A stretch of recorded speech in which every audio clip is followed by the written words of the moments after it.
네. 네, 오늘 인스비 일곱 번째 세미나, 오늘 장애인 인권에 대한 얘기를 시작하려고 합니다. 오늘 특별히 스웨덴 그 룬드에 있는 김예솔 디자이너를 모셨습니다. 자, 김예솔 디자이너님, 네, 자기소개를 간단하게 좀 해주십시오. 네. 여러분 반갑습니다. 소개받은 것처럼 저는 김예솔이고요. 스웨덴에서 지금 거주하고 있어요.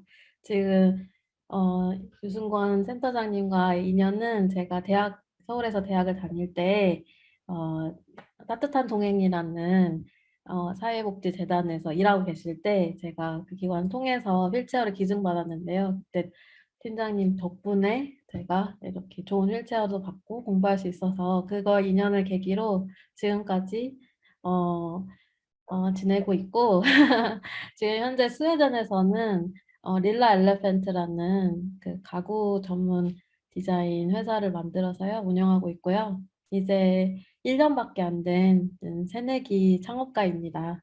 어, 그렇지만 저희가 오늘 여러분하고 나눌 얘기를 통해서 좀 함께 생각해 볼 수 있는 것들을 좀 나누고 싶어서 참여하게 됐어요. 네.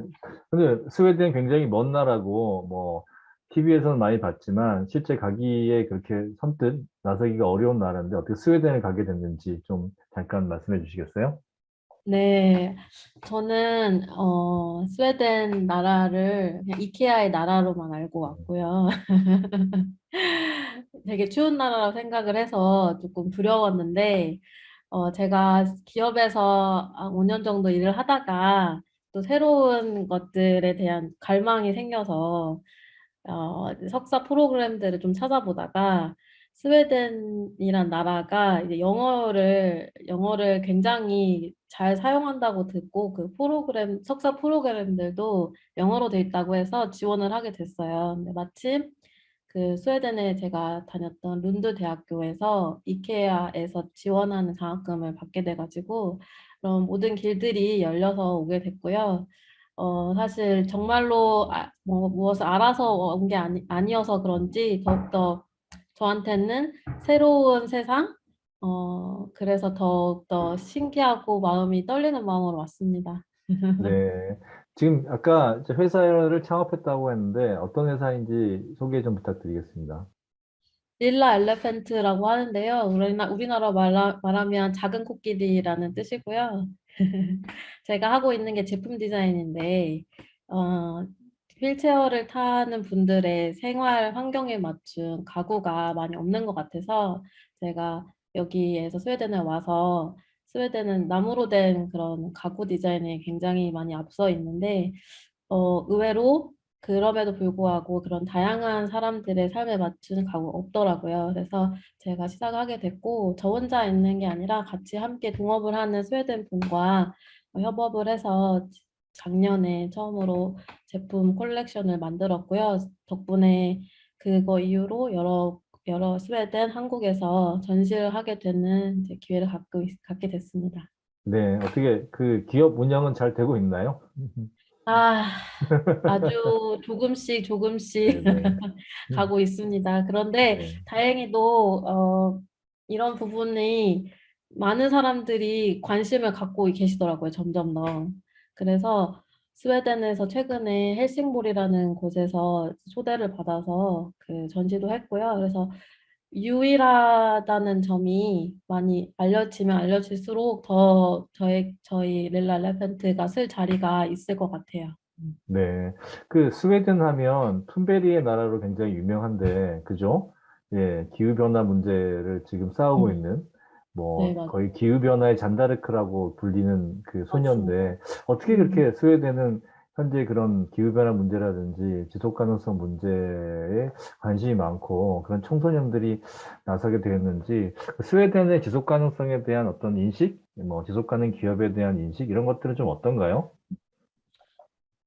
제가 여기 스웨덴에 온 지가 5년이 됐는데, 5년 전이니까 2017년도예요. 그때만 해도 제가 한국에서 전 오래 살았으니까 지속 가능에 대한 거에 대한 개념을 저도 모르고 왔었는데, 네.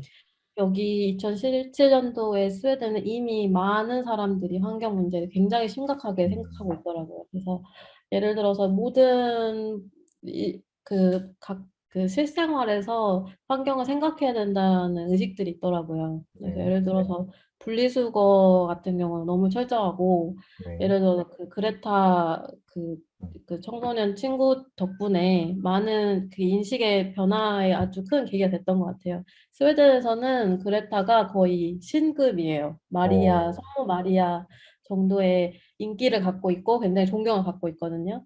그럴 수 있었던 것 중에 그 배경 중에 또 하나가 원래가 스웨덴 사람, 사람들이 자연을 굉장히 소중하게 생각하더라고요. 그래서 자연이 알레스만이라는 그런 개념이 있는데 자연은 내 소유가 아닌 모두의 것이다 라는 그런 개념이 있어서 아마 그거랑 갑자기 생겨난 관심이 아니라 오래전부터 자연은 모든 사람들에게 세대에 걸쳐서 이어져 가야 된다라는 것이 최근에 그런 기후변화에 대한 그 공포? 그런 것들이 사람들 각각에 있어서 굉장히 베지테리언이 많고요. 베지테리언은 메뉴들이 거의 모든 식당에 있어요.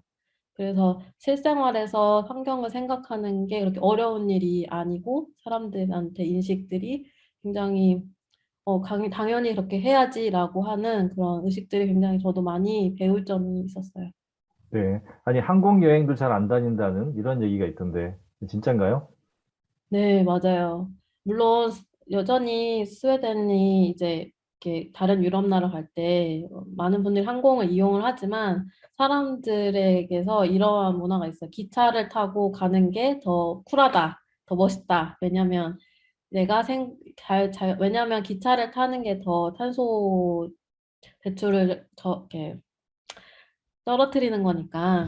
그래서 아무리 멀더라도 하루를 걸리고 이틀을 걸리더라도 기차를 타고 다른 유럽 도시로 간다든지 이러한 것을 오히려 그 자기 SNS에 올려서 자랑하는 그, 그런 문화가 굉장히 저한테는 좀 충격적이었어요. 왜냐하면 불편을 감수하면서도 본인이 그걸 더 가치를 두는 거니까요.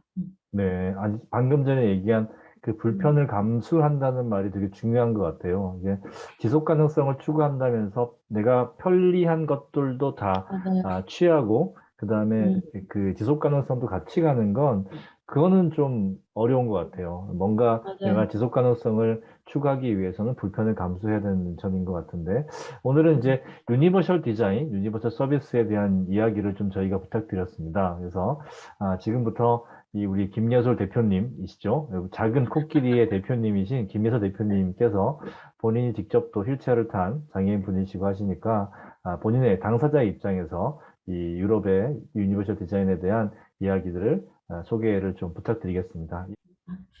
네, 안녕하세요, 여러분. 저는 오늘 여러 가지 사례를 들어서 제가 여기 지내면서 스웨덴뿐만이 아니라 유럽 또 미국 북미 쪽에 있었던 기업들이 어떻게 포용적인 디자인과 마케팅을 하는지 좀 소개를 해드릴게요. 그 다음 어떻게 넘어가나? 네, 잠시만요. 왜 안 넘어가지? 네. 이러한 순서로 할게요. 제 소개도 해드리고 개념과 또 그런 사례들을 좀 들여서 여러분에게 드리고 싶은 메시지를 좀 알려드릴게요. 먼저 제 소개를 하겠습니다. 제 이름은 김예솔이고 저는 지금 릴라 엘레펀트라는 그 회사에서 디자이너로 일을 하고 있고요. 같이 하는 그 동업자분도 스웨덴 분이세요. 저랑 그분 두 분이 함께 그 가구를 만드는데요. 지금은 주로 가구를 위주로 하고 있지만 저희가 추구하는 거는 어떤 우리가 일상생활에 이용하는 모든 제품들이 좀 더 많은 사람들 다양한 몸을 편안하고 아름답게 만들어주는 그러한 제품을 개발하는 스튜디오로 지금 확장할 예정이고요. 지금 제가 여기 스웨덴에 있은 지 5년째인데 그 이전에 저는 어, KT에서 한 5년 정도 UI UX 디자이너로 근무를 했었고요. 2017년도에는 저는 몸이 불편하게 된 지가 한 26년 정도 됐는데 그때에 지나왔던 이야기들을 에세이 형식으로 낸 그 저서를 2017년도에 출간을 했어요. 오늘 하루만 더 긍정이라는 책이 있는데 한번 관심 있는 분들은 한번 찾아봐 주세요. 그거 이후로 저는 이제 스웨덴에서 직장 생활도 하고 그러면서 제가 생각하고 있는 그런 디자인 하고 싶어서 렐라 엘레펀트를 작년에 이제 창업을 하게 됐습니다. 여러분, 이제 오늘 간략하게 포용적인 디자인이란 무엇인가 잠깐 소개를 해드리고 가는 게 좋을 것 같아서 준비해봤어요. 여러분, 인클루시브 디자인이라고 아시나요? 이 한국에서는 포용적인 디자인이라고 많이 말씀도 하시더라고요. 제가 근데 아직 이제 한국에 떠난 지 오래돼서 트렌드에 모를 수 있지만 여러분, 네, 용서해 주세요. 네, 근데 이 디자인이 인클루시브 디자인이라는 개념이 그렇게 중요한 건 아닌데 한번 말씀드리고 싶었던 것 중에 하나가 유니버설 디자인을 많이 알고 계시잖아요. 요즘에 대중적으로 참 다행이라고 생각을 해요. 근데 이 유니버설 디자인 이후에 나왔던 개념이라고 좀 소개를 드리고 싶은데요. 여러분이 아시겠지만 유니버설 디자인이라는 것이 시작된 건 1980년도에 건축 그 생활 환경에서 장애인이 비장애인과 다름없이 똑같은 생활을 경험하고 서비스를 이용할 수 있어야 된다라는 개념에서 시작을 했어요. 그리고 그 이후에 미국에서 장애인법이 통과하고 그리고 미국에서부터 시작해서 일본, 한국에서 와서 이제 그러한 개념들이 우리 사회에 이제 각각의 이제 많은 사례들로 이제 보여지는 게 참 다행인 것 같아요.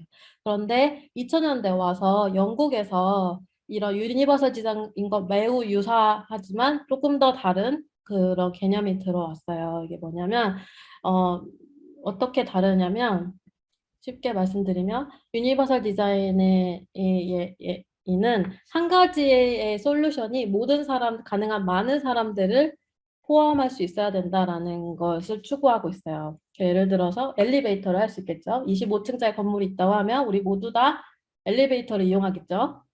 저는 몸이 불편해서 휠체어를 타고 있는데 저나 강아지를 갖고 탄 제 친구든지 다양한 사람들이 다 한 가지의 경험을 하는 거예요. 엘리베이터라는 솔루션을 가지고. 그게 유니버설 디자인의 개념이라면 한다면 그거랑 조금 더 다르게 인클루시브 디자인은 우리 각각의 갖고 있는 특성들을 조금 더 하나의 고유의 특징으로 살려서 문제를 해결을 하는 것으로 보시면 돼요. 예를 들어서 오른쪽에 보시면 지금 청바지 라인인데요. 이제 휠체어를 탄 이 스웨덴 출신의 디자이너가 직접 디자인했는데 가운데 사진 보시면 이제 다른 기존의 청바지랑 다를 게 없어 보이지만 사실 뒤에서 보면 앉아 있을 때 굉장히 편한 디자인으로 해서 엉덩이 부분이 더 넓고 그래서 앉았을 때 뒤에 속옷이 보이지 않고 허리가 편안한 그러한 재질로 이제 만든 이제 디자인 라인인데 이것처럼 예를 들어서 이 패션 디자이너는 일단은 본인이 가지고 있던 휠체어를 타면서 어려웠던 점을 패션으로 문제를 풀었는데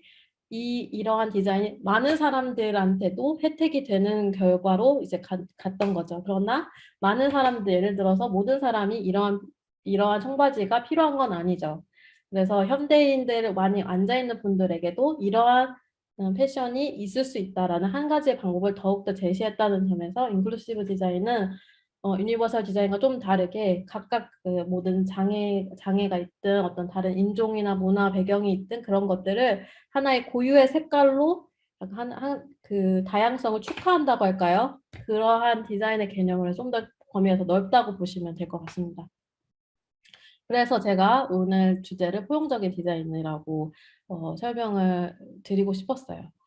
그러면 저희가 먼저 여러분이 궁금해 하실 것 같아서 스웨덴이 어떤지 좀 보여드릴게요. 먼저 공공의 영역에서는 너무나 완벽하다고 할 수 있을 정도로 휠체어를 탄 사람들, 예를 들어 장애도 여러 가지가 있지만 그 신체적인 불편한 분들에게는 굉장히 모든 공공 이동 수단이 휠체어를 탈 수 있는 분들에게 열려 있어요. 근데 제가 여기에서 말씀을 드리고 싶은 거는 저 첫 번째 사진 보시면 이건 스쿨버스거든요. 스쿨버스에서도 반드시 휠체어를 탄 친구가 없어도 리프트가 다 있고요. 그리고 옆에 제가 기차를 타는 모습을 좀 준비를 해봤는데 여러분 보시면 지하철도 마찬가지죠. 플랫폼하고 기차 사이에 간격이 있으면 타기가 어렵잖아요, 휠체어로. 그래서 서울에 항상 승무원이 근데 제가 타려고 하면 나와서 이렇게 발판을 준비해서 가지고 나와줘요. 그러면 발판을 열어서 제가 휠체어 들어가서 할 수 있게 하는 보여드리려고 지금 가져왔는데 제가 이거를 가져온 이유가 뭐냐면 저한테는 이러한 이동수단을 쓰기 위해서 이러한 시설들이 필수적이잖아요. 근데 이런 필수적인 시설을 해결하게 되면 이 혜택이 대다수로 간다는 걸 좀 보여드리고 싶어요. 사실 제가 재밌는 얘기 하나 드리면 코펜하겐 가려고 이 기차를 항상 타는데 그 휠체어 칸을 가면요 정작 휠체어 타는 사람들은 없고요. 그 짐 캐리어 갖고 타는 분들, 골프 가방 든 분들, 그 자전거 가지고 타는 분들, 유모차 막 2개, 3개 타고 갖고 다니는 분들 그런 분들 꽉꽉 차 있어요.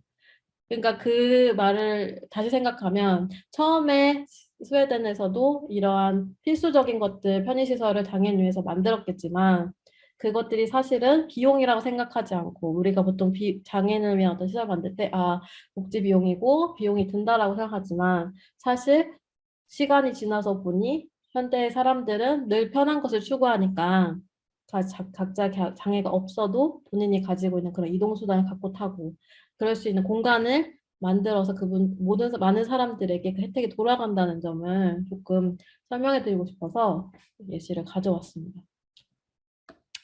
그리고 자연 같은 경우도 열려 있죠. 자연 같은 경우도 지금 이것은 제가 스웨덴 제가 사는 곳에 가까운 바다인데요. 이 바다로 들어가기 위한 바닷길이 데크로 돼 있어서 휠체어 갈 수 있게 해놨고요. 이 바닷길 끝에를 가보시면 이런 리프트가 있는데 여러분 감옥 아닙니다. 리프트인데요.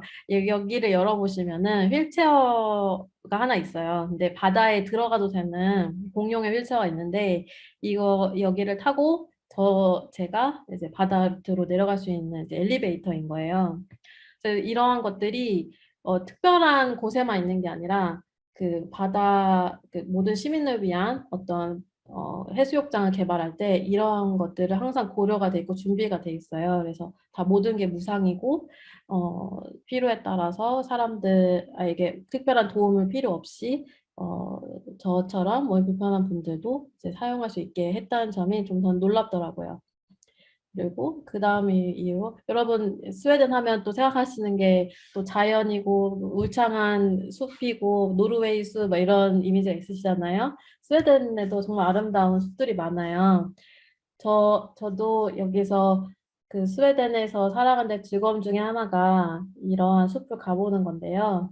이런 휴양 공원 같은 자연 공원들이 예를 들어 10가지의 하이킹 코스가 있다고 하면 한두 개는 반드시 10%는 꼭 휠체어나 이런 유모차들이 갈 수 있는 편리한 쉬운 길로 조성되어 있도록 돼 있어요. 그래서 어떠한 국립공원을 가더라도 제가 갈 수 있는 곳이 있다는 그러한 것을 그게 보장되어 있다는 것이 굉장히 저한테 많은 자유를 주더라고요.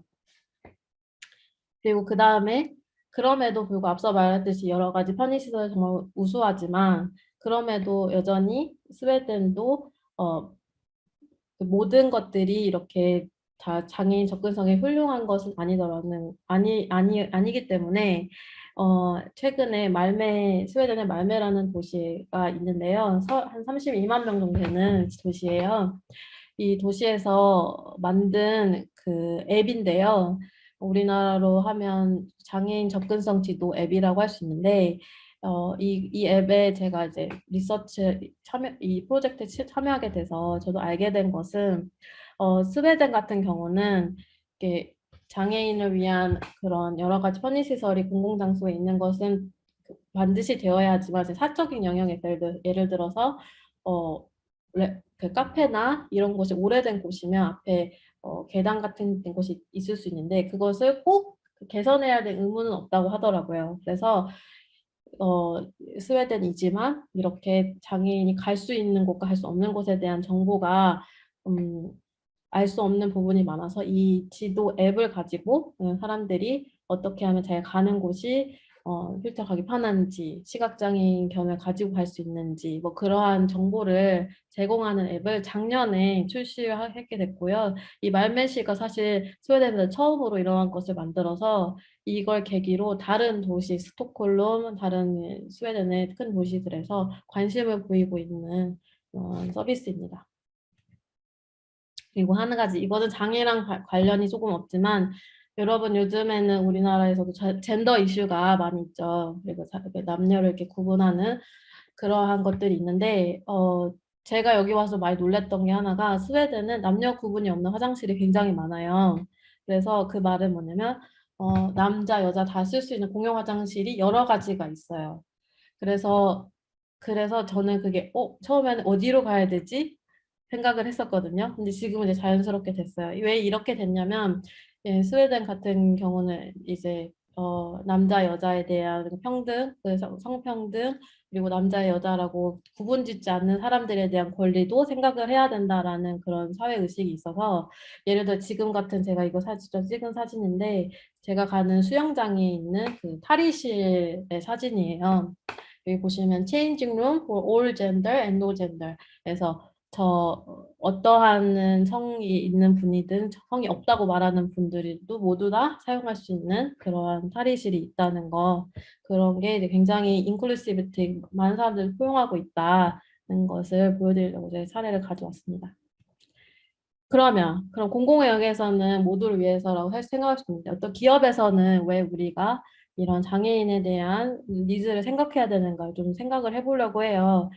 어, 여러분 세계에서 장애인은 가장 큰 소수 집단이라고 하죠. 인구의 15%를 차지한다고 해요.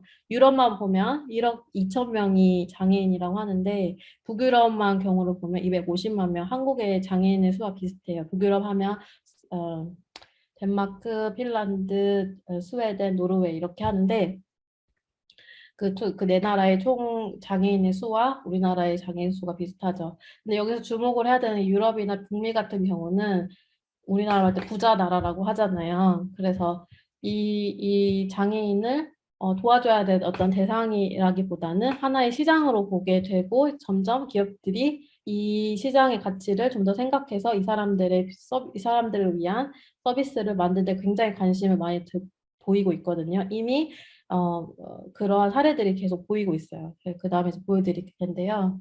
특히 여러분 우리가 생활에 필요한 게 의식주잖아요. 가장 먼저 이미 패션 산업에서는 이렇게 어댑티브 클로딩이라든지 유니버설 디자인 옷이라든지 뭐 이러한 것들이 이미 시장에 나와 있거든요. 그래서 앞으로 이러한 그 어댑티브 클로딩이라고 하는 그런 분야들이 2026년도에는 477조 가치를 갖고 있다고 하더라고요. 그래서 제가 한 가지 예를 들면 이 슬릭식이라는 그 여성용 그 속옷 브랜드 같은 경우는 이렇게 보시면 앉아 있을 때 벗고 입기 편안한 이러한 디자인이 되어 있고 이제 브래지어 같은 경우도 그러한 다양한 사람들의 이제 그 활동성에 따라서 그 다양한 모습으로 제공되어야 된다라는 것에 가치를 두고 있는 브랜드거든요.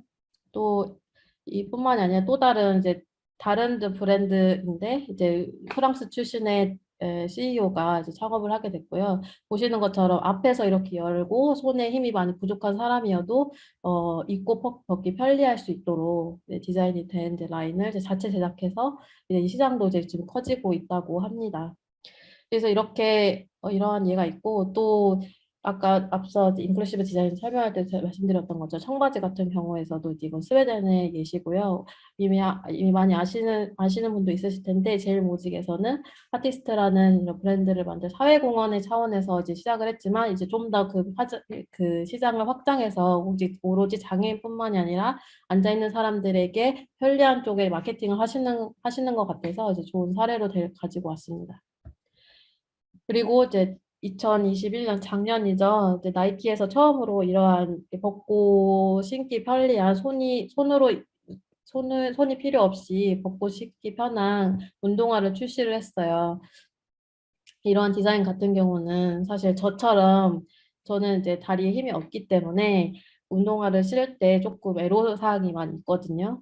근데 이러하게 벗고 신기 편안한 운동화가 있다면 근데 정말로 좋을 것 같아요. 그래서 이러한 것들이 이제는 어떤 특정 대상을 위해서 만들었다는 마케팅보다는 오히려 사고에 전환을 해서 그런 어려움을 해결하니 많은 사람들한테도 편리한 운동하면서 멋있는 디자인이 되더라라는 처음 이런 시도가 진행되고 있다는 걸 보여드리려고 가져왔어요. 스웨덴 기업 중에 또 하나가 이제 의수족 디자인 브랜드가 있는데요. 이제 아나토믹 스튜디오라고 해서 이제 여러분 이제 팔이 없거나 이제 다리 어떤 부분이 없으면 이제 그, 의족이나 의수족을 하시는데 이제 그것들이 그 의료적인 기능만 할 뿐 사실 그러한 분들의 니즈는 해결하지 못하고 있어서 이제 이게 의수족의 본인이 원하는 취향을 구현한 그런 커버를 디자인해서 이제 판매를 하고 있거든요. 굉장히 비싸고 고가이지만 그래도 유일하게 이러한 제품을 만드는 곳이기 때문에 이 시장 또한 계속 커지고 있다고 합니다. 그리고 제가 하고 있는 디자인 가구를 조금 소개해 드리려고 하는데요. 이거는 지금 현재 그 한국에서도 출시가 됐고, 제가 평소에 이건 전데요. 평소에 이제 앉아서 생활을 많이 하고 요리를 좋아하는데, 그 주방에서 뜨거운 어떤 음식 같은 거를 주방이나 다른 분들한테 서빙을 할 때 참 어렵더라고요. 그래서 처음 생각했던 바퀴가 달린 아름다운 푸드 트레이를 만들자 해서 처음 그게 그, 어, 처음 시작이 돼서 이제 제품을 개발하게 됐는데 이걸 좀 더 확장해서 이 실내 공간에서 앉아 있는 분들이나 이제 서 있는 분들 모두에게 이렇게 편리하게 사용할 수 있는 그 트레이로 지금 개발을 했고요. 모든 게 가능한 지속 가능한 재료를 사용해서 한 번 버리고 2년 쓰고 버리는 그러한 가구가 아니라 오랫동안 함께하고 싶고 오래 가는 튼튼한 구조로 만드는 데 저희는 이제 가치를 두고 하고 있습니다. 그리고 그 다음에는 핸디스커버라고 하는 스웨덴 기업이 있는데요. 아까 말씀드렸던 앞서 말씀드렸던 그런 이러한 얘들 같은 경우는 이제 그 B2C, 그 커스터머를 위한 그런 제품들이었는데 이거는 이제 기업을 위해서 서비스를 제공하는 면에 조금 달라서 가져왔어요. 이게 뭐냐면 스웨덴에서 예를 들어서 아까 말씀드렸던 것처럼 많은 것들을 장애인이나 많은 다양한 젠더라든지 이런 사람들 위해서 기업들이 많은 것들을 하고 있는데 사실 그러한 것들의 정보를 잘 담아서 알리는 데는 부족하기 때문에 이 핸디스커버라는 회사가 대형 쇼핑몰이라든지 대형 기업들 같은 경우에 이제 협업을 해서 자문을 해서 그들이 가지고 있는 좋은 접근성들을 그들의 웹사이트나 그들의 어떠한 그들 웹사이트 같은 곳에 그 장애인 접근성 정보를 올려서 이 회사의 이미지를 올릴 뿐만이 아니라 실제로 많은 그 장애를 가지고 또 잠재적으로 갖고 있는 장애를 가진 분들에게 홍보가 되는 그런 쪽에 지금 접근하고 있는 회사로 지금 소개를 드리려고 가져왔고요. 네, 그리고 이제 앞서 이제 제품이나 어떤 서비스들에 대해서 말씀을 드렸는데 이거는 이제 글로벌 캠페인 중에 바디샵이 했던 것이 좋은 예가 있어서 가져왔어요. 이게 뭐냐면 이거 제가 직접 찍은 사진인데 작년에 그 바디숍 매장을 가니까 이러한 이제 포스터에 정말 이렇게 휠체어를 타신 건강한 이미지의 여자분이 Rise Up with Self Love 자기에 대한 그 캠페인의 모델이 돼서 이제 바디샵에 이제 광고를 하고 있는 그거를 좀 가져와 봤는데요. 이게 스웨덴에서는 이런 장애를 가진 모델을 사용하고 또 옆에 보시면 이 그 중동 국가에서는 이렇게 이제 히잡을 두르시고 의수족을 하신 모델을 또 전면에 세워서 이렇게 우리가 다양한 몸을 가지고 있는 우리를 포용하고 이 바디샵은 그것을 응원하고 있다라는 것의 이미지를 지금 잘 전달하고 있어서 가지고 왔습니다.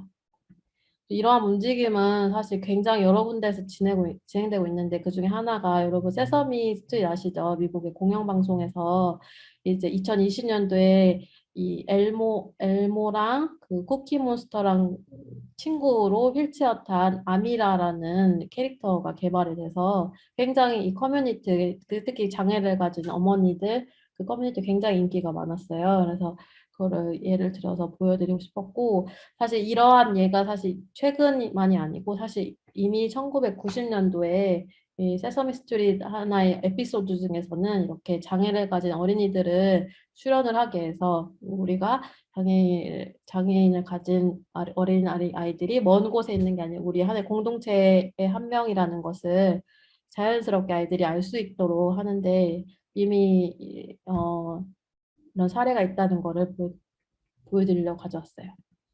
그리고 이런 움직임은 바비 같은 회사에서 굉장히 적극적으로 하고 있거든요. 이게 2021년도 작년에 또 제가 이제 찍었던 건데, 이 바비 인형을 이렇게 장애를 가지고 있는 어떤 캐릭터들, 지금 제가 찍은 거는 이제 휠체어탄 캔인데, 이 외에도 이렇게, 어떤 그 청각장애인 장치를 하고, 청각장애인 분들이 사용하시는 보조기구를 사용한 바비를 만든다든지 다양한 몸의 사이즈를 갖고 있는 인형을 만든다든지 해서 예전에 과거에 바비가 가지고 있던 전형적인 미인의 아름다운 전형적인 그 몸매에 대한 이미지 때문에 아이들이 그런 좋지 않은 영향을 갖고 있을 수 있다라는 것을 탈피하려고 하는 그런 기업적인 움직임이 있는 있다고 하더라고요. 그래서 앞으로 이러한 그런 캐릭터의 개발을 점점 더 많아질 거라고 저는 생각을 하고 더 보편화될 거라고 이제 보고 있습니다. 네, 이거는 이제 좀 넘어가고요. 그런데 제가 좀 한 가지 또 재밌는 이제 사회 현상이 있어서 가져와 봤는데요. 스웨덴의 공영방송에서 스포츠 댄스 경연 프로그램이 있었어요. 지금 하고 있는데, 요즘에 한국에서도 경연 프로그램 많이 있잖아요. 여기서도 이제 스포츠 댄스를 하는 그 경연 프로그램에 이렇게 휠체어를 탄, 그 참가자가 있어서 이 참가자를 향한 사람들의 그 긍정적인 반응과 부정적인 반응이 같이 있는 게 굉장히 흥미롭더라고요. 저는 스웨덴이 굉장히 많이 사회의식이나 공동체의식이 굉장히 높다고 생각을 하고 지금도 그렇게 믿고 있지만 여전히 장애인을 향한 그런 인식이 모두 불편한 인식이 있을 수 있구나. 그래서 예를 들어서 이 친구가 휠체어를 탔기 때문에 다른 그 경연 대상자랑 상대가 안 된다라는 그런 혐오 반응도 있었고, 내가 저 친구가 나갈 수 있으면 내 걔를 데리고 가겠다라고 하는 사람도 있었고, 그러니까 이러한 것들이 제가 이제 여러분에게 가져왔던 이유 중에 하나가 우리가 살아가는 사회에서 어떠한 이런 환경들이 앞서 말씀드렸듯이 장애인을 위해서 많은 공공시설과 서비스들이 제공되고 있음에도 불구하고 우리의 인식들은 굉장히 바뀌기가 어렵고 오랜 시간이 더 걸리는 거구나 라는 생각이 들더라고요. 그래서 여러분께 그런 걸 공유하고 싶었고요. 네, 마지막으로 저는 제가 듣기로 이 강연을 관심 있으신 분들 대부분이 기업에서 일을 하시는 분들이라고 들어서 제가 여러분들 어떤 생각을 하면 좋을까 팁을 드리고 싶어서 가져왔는데요. 저는 이렇게 만약에 사회공헌팀이라고 하시면 각 소속되어 있는 기업에서 하고 있는 서비스나 제품들이 있잖아요. 거기에서 이러한 포용적인 디자인에 대한 접근을 가지고 어떤 콜라보레이션을 하면 어떨까 그런 생각을 좀 많이 해보고 있거든요. 예를 들어서 아까 말했던 청바지라든지 운동화라든지 이러한 것을 그 프로젝트성으로 해서 그 전문가와 함께 콜라보레이션을 해서 하면 왜냐하면 많은 기업에 계시는 분들이 이러한 장애인에 관련된 어떠한 것을 사회 임팩트 일을 하고 싶지만 어떻게 하는지 많이 모르실 수 있고 조심스러워 하시는 게 많더라고요. 그래서 그러면 아까도 제가 말씀드렸던 것처럼 이미 릴라 엘레펀트인 제가 될 수도 있고, 다른 그런 이미 하고 있는 그런 전문가들이 있으니, 그 사람들과 기업이 콜라보레이션을 해서 어떤 제품군을 선보이는 것도 어떨까라는 생각을 해봤고요. 그리고 아예 그런 제품 광고 외에도, 죄송합니다. 그런 제품을 직접 만드는 거 외에도 이제 바디샵의 경우처럼 직접적인 관계는 없지만 제품에 그 제품 본인의 그런 브랜드 이미지를 위해서 그 다양한 모델들을 섭외해서 그 기업 광고에 쓰는 것만으로도 사람들 인식 변화에 굉장히 큰 그 임팩트를 줄 수 있는 것 같아요. 그래서 다양한 모델들 예를 들어서 휠체어 어린이를 출연시킨다든지 예를 들면 아까도 말씀드렸던 그런 어, 여러 가지 이제 다양한 몸을 가진 어, 그런 배우들을 어떤 한 부분의 요소로 출연시킨다든지 예를 들어서 그렇게 하는 것만으로도 이미 대중적인 임팩트가 있기 때문에 저는 그런 것만으로 충분히 이 사회에 어떤 긍정적인 변화를 일으킬 수 있다고 저는 생각을 합니다. 그리고 마지막으로 뭐 그 모든 전 과정에서 가장 중요한 거는 우리가 저는 제 기업에서 이제 잠깐 일을 해봐서 그때 느꼈던 점 중에 하나가 어떤 프로젝트라든지 그걸 어떤 서비스를 사용하는 사람들이 그 제품 개발에 참가를 하는 거랑 하지 않는 거랑 굉장히 다른 것 같아요. 그래서 그 고객이 누구인가를 생각을 했을 때 우리가 예를 들어 장애인을 관련한 어떤 것을 하게 된다면 반드시 장애인 그 당사자를 그 프로젝트의 그 핵심의 중심에 두고 그 과정 전체에서 이끌어 나갔을 때 그게 뭔가 진정성이고 그 결과물도 좀 다른 것 같거든요. 그래서 그러한 점을 조금 말씀드리고 싶었어요. 네, 그러면 제 마지막으로 이제 말씀드리고 싶었던 거는 왜 그러면 기업에서 이러한 다양성의 가치를 포용해야 하는가 다시 제 생각을 해보면 왜냐하면 저는 그렇게 생각해요. 한국에서는 한국의 발전은 기업이 했다라는 생각을 하거든요. 한국에서 기업들이 이미 전 세계에서 트렌드를 읽고 그 트렌드에서 재빠르게 움직일 수 있었기 때문에 이 한국이 전반적으로 경제라든지 사회 문화 인식이라는 다시 높아졌다고 생각을 하거든요. 이러한 장애 인식에 대한 것 또한 저는 기업이 할 수 있는 일들이 굉장히 많고 그 책임 의식이 있다고 저는 생각하기 때문에 어, 그런 점에서 말씀드리고 싶었습니다. 여러분 제 긴 얘기를 들어서 감사드리고요. 저한테 컨택 해주실 수 있어요. 저한테 이러한 전 지금 가구를 하고 있지만 가구에 제한하지 않고 제품 개발에도 관련해서 자문이 필요하시거나 어떤 프로젝트에 직접 필요한 그런 인력이 필요하시다면 저한테 연락을 주시면 함께 해볼 수 있는 기회가 있었으면 좋겠습니다. 그러면 제 강연을 들어주셔서 감사드립니다.